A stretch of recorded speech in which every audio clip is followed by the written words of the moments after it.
sa atong tubag sa Salmo sa ganito.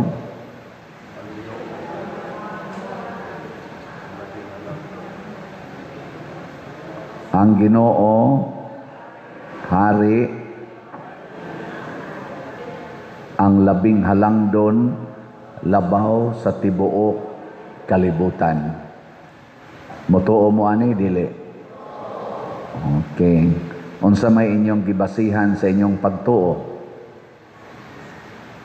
Nga ang Ginoo hari gyud, nya halangdon kaayo labaw sa tibuok kalibutan. Sige, papilion mo ron. Musunod sa Ginoo o magtukod og balay nga dako kaayo. Istorya. Pananglitan ingnon karon nga aron makasunod kas Ginoo, ibaligya ng tibuok nimong balay, apil ng imong mga kabtangan, ang halin ipalit og slot og raffle ticket. Unya maglakaw na ka nga way ilisan, way sandal, way pagkaon, kay maunay kinabuhi sa Ginoo. Musugot mo dili? Maunay kinabuhi sa Ginoo. Gani ang nisunod niya, apil na ning atong patron, ang sugo ni Kristo biyae gid ang tanan. Hastang inyong pangita mo na kani si San Juan og si Santiago magsuon, apil na sad si Pedro og si Andres magsuon gyapon, gibiyaan ilang pagkamananagat hastang ilang ginikanan. Si San Pedro gibiyaan niya hasta iyang asawa, minyo man na siya nya, gibiyaan gid ang tanan. Nga to ganing patron, gibiyaan niya hastang iyang ulo putol, tungod kay nisunod siya sa Ginoo, ang labing halangdon labaw sa tibuok kalibutan. Ngilingay mong tupad, inakanus aman ka musunod ana. Pangutan aba, pastilan o musunod palang ana ang tanan nga parishioner nato online o territorial, tandalia ka mahurot sa ato dining raffle tickets, no, o kaning atong slots.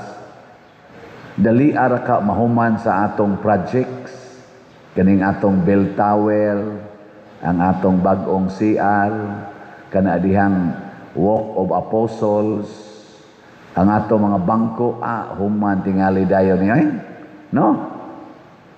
Pero nganong dili man ta mosunod? Og musunod pasadana kaning ato mga government leaders og church leaders dinhi sa Pilipinas na biyaan gid ang tanang kwarta og kanang gahom nga kalibutanon, nya pilion gid ang pagsunod sa Ginoo kay labaw gid siya sa tanan, halangdon kay siya labaw sa tibuok kalibutan. Pagka husay kaha sa atong nasod, no? Ninduta ka puy-an, wa gid unta ning impeachment nga murag way kapuslanan. Impeachment nga nagdugang lang pagpaunlod sa atong ekonomiya. Way lami, gilamian mo sa impeachment. Nay, ika-13 na kaadlaw. Unya adtong ika-11 kaadlaw, gikwinta ang ilang gasto sa diha lang na sa Senado pagsugod sa impeachment. Ay na lang itong i-appeal dito sa Congress, basig mas dako pa itong gasto, kay daghan-daghan ito sila dito. 11 days, 300 milyon na ang ilang gasto. Pila man day ang ilang adlaw? 11 days, 300 million. Katawanan kayo, ako gining gi-highlight ang 11, kay ang ilang original accusation ni BP Sara, nga gigasto kuno niya ang iyang confidential fund 125 million in 11 days. How can you spend 125 million in 11 days kuno?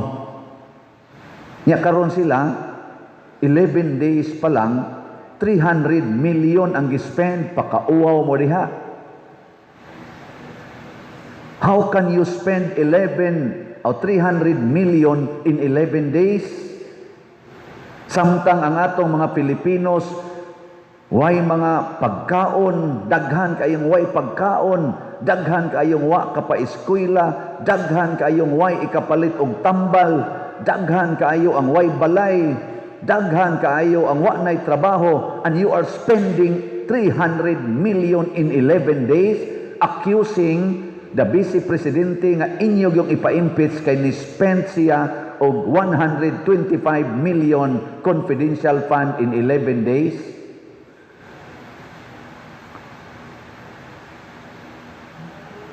Da, hilom lagi mo.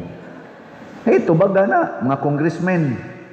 Inyo magyong gi-impeach si Vice Presidente. Kamong 255 congressmen nga nagsigig tulisok sa Vice Presidente nga ni-spend og 125 million pesos na confidential fund in 11 days.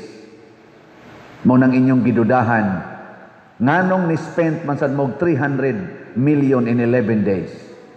Pero di ba ako mutuo nga 300 million ra na. Maura na siya ang official. Daghan kay ng unofficial diha nga inyong gi-spend in 11 days. Mao na unsa man dining pagkausab sa naong ni Hesus. Mao na ang naong sa kamatuoran. The face of truth. Ang kamatuoran kahayag gyud na, ang bakak kangit-ngit. Sige, lingi ay mong tupad. Ingna tinuod gyud ka nga wa kay kwartang ikapalit og raffle ticket. Ingna tinuod gyud ka nga wa kay kwarta nga ikapalit og slot og raffle ticket karong adlaw. Tinuod gyud ka ha? Tubag. Di ba ingna dili o tinuod? Tinuod o dili? Tinuod yun nga wa kay 200 pesos karon. Awa mga bakakon. Wa gyud mo smile. Mao na ang tao nga nagpuyo sa kamatuoran hayag og naong. Ang taong mga bakakon ngit-ngit og naong. Sige, tanaw-tanaw mo sa impeachment. Kinsa may mas ngit-ngit og naong or arang-arang attractive og naong, ang defense team o ang prosecutors? Tanawan ninyo. Mag-gauge na ninyo. Sa naong pa lang nila daan, makita. Kinsa maroy hayag og naong, ang nagpa-impeach o ang gipa-impeach? Kinsa may attractive nilag naong, ang gipapriso o ang nagpapriso? Tanaw bitaw ko sa naong ni Jinggoy ni naman gipost mo na niya. Jinggoy, Marcolita, si Defensor Santiago og ang naong ni BP Sara. Niya gibutangan day caption sa ubos, bantay lang mo inighuman sa 2028. Lintik lang ang walang ganti. Inana ba? So, kanira bang mga tawhana, maora bang nag-una sa attraction? Sige mo ng survey karon. Bisag kada semana gasigi silang daot sa Vice Presidente pero inigkuha sa kunana survey. Siya, si Leni Robredo, Rapi Tulfo, kitsa pa uban, Bongo, si Romualdez, si Hontiveros, na murabag doon na ba'y posible nga managan pagka, kitsa pa to, managan pagka presidente ba, 2028. Oy, pati layo. Abisag tipunon patong tanan, ilang nakuha. Dili katupong sa nakuha nga percentage ni BP Sara nga siya man untay gisigihag daot, siya man untay gisigihag akyos, siya man untay gisigihan og lotos, siya man tay gikuhaag budget. Ang iya man tang papa mo'y giakyos og crime against humanity nga tuag gahigda pa in taon sa prisuhan sa The Hague. Nabidsor ba kuno? Maintag naayo na turon. Nagkabidsor na. Kuan kayo ba? Unya ang ICC ipa-close na sad sa Amerika. Unya ang atong nasod nga gasigi og kunuhay tahod sa Amerika, gipapriso ang atong former president sa prisuhan nga ipa-close na sa Amerika kay way kapuslanan, gitawag pagyud og illegal illegal organization, sa patoy ilang gitawag ana, International Illegal Association ba to? Organization para sa Amerika. Kaya giatake man sad ang Amerika, giatake ang Israel. Wa man na maghiusa ang Amerika, ang Russia o ang China. Wa na sila maghiusay, nagubat ko na sila dito sa Ukraine, Amerika versus ni-apel kong Amerika dito. Pero karon nagkahiusa kuno ang Amerika, ang Russia o ang China nga mga leaders against ICC. Sa ato pa, kisa may buangon ani, ICC o Amerika, China o ang Russia.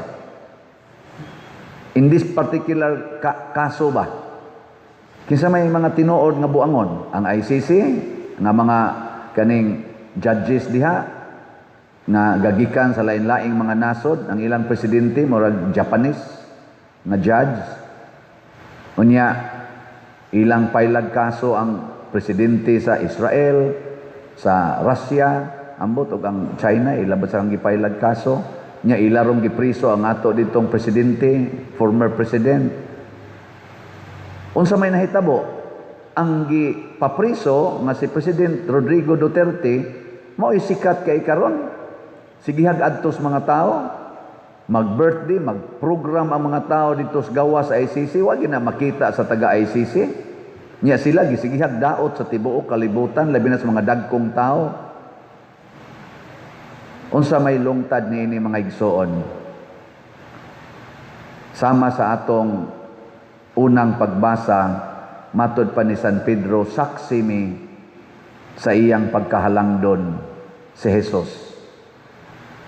Nga matod pa ni San Pedro, angay kini nga inyong tagdon pag-ayo, kay kini sama man sa suga nga nagdanag diha sa kangitngit.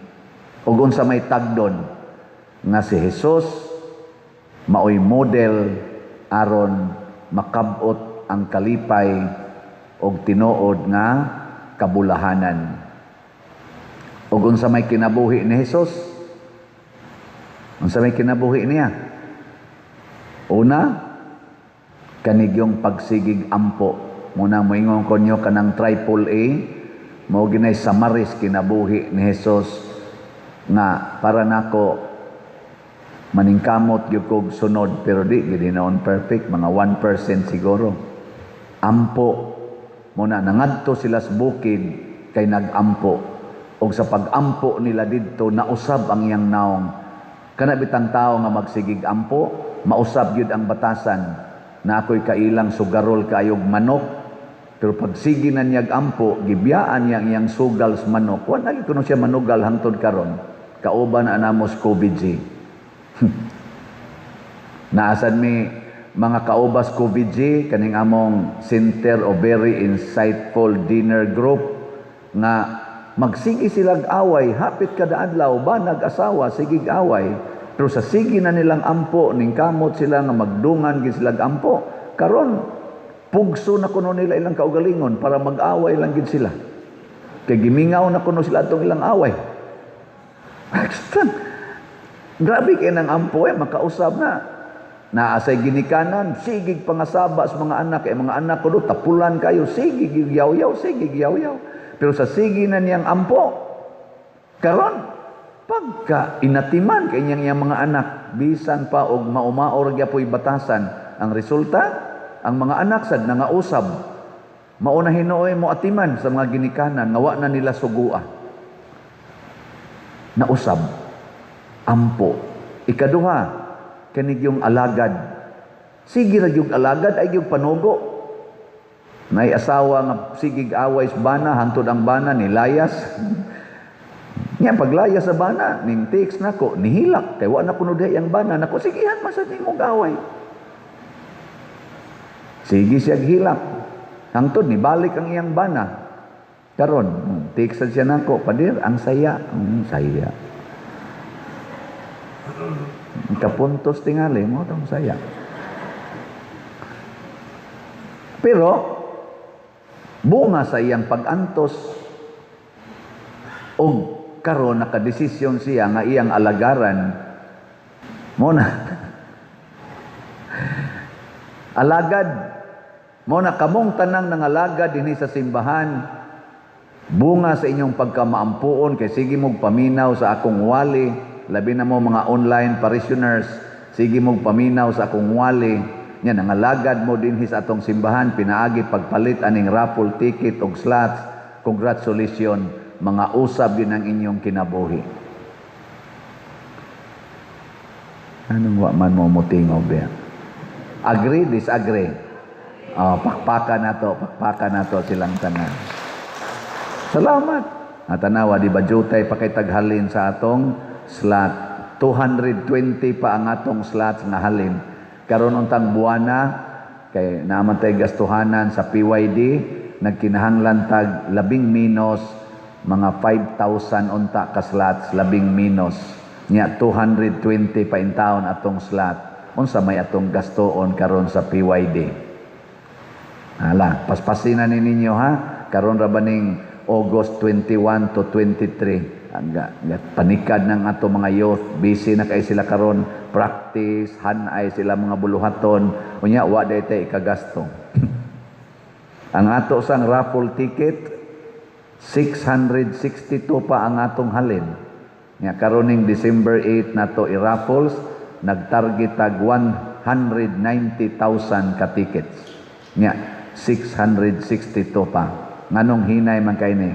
Kay wa na mo nangalagad. Na ha?